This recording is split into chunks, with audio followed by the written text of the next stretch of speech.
मध्ये world economic फोरमचे उद्घाटन झाल्यानंतर मुख्यमंत्री तथा गडचिरोली जिल्ह्याचे पालकमंत्री देवेंद्र फडणवीस यांच्या नेतृत्वात राज्यात गुंतवणुकीचा पहिला करार गडचिरोलीसाठी करण्यात आला।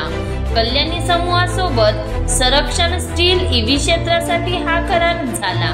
यात गुंतवणूक 5200 कोटी रुपयाची असून 4000 रोजगार निर्मिती होणार आहे। यासोबतच गडचिरोली आणि नागपूर भागात स्टील, नवीनीकरणीय ऊर्जा, पायाभूत सुविधा, cement, lithium iron batteries, solar wafer आणि सेल मॉड्युलर्स इत्यादी क्षेत्रात कार्यरत JSW या कंपनी सोबत 3 लाख कोटीचा सामंजस्य करार करण्यात आला आहे। यातून 10,000 रोजगार उपलब्ध होण्याची अपेक्षा आहे।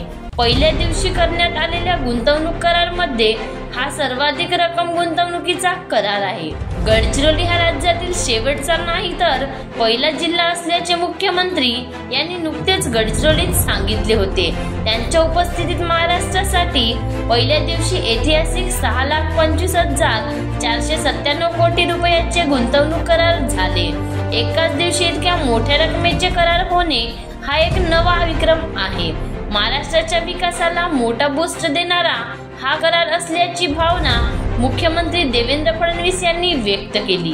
पहिल्या दिवशी झालेले सामंजस्य करार हे कल्याणी समूह, Reliance infrastructure, Balasore alloy limited, Viraj profiles प्रा limited, EB InBev, JSW, Waaree energy, Tembo, एलमॉन्ट, ब्लॅकस्टोन आणि Panchshil realty, Avani power batteries, Gensol, Bisleri international, S2 power, ZR2W, energy motors, Essar, book my show, एलस्पून इत्यादी कंपन्यांचा समावेश असून logistic, automobile, steel, electronics, IT, पायाभूत सुविधा, करमणूक, हरित ऊर्जा, ग्रीन हायड्रोजन आदी क्षेत्रातील हे करार आहेत। दुसऱ्या दिवशी सुद्धा मोठ्या प्रमाणात गुंतवणूक करार होणार आहेत।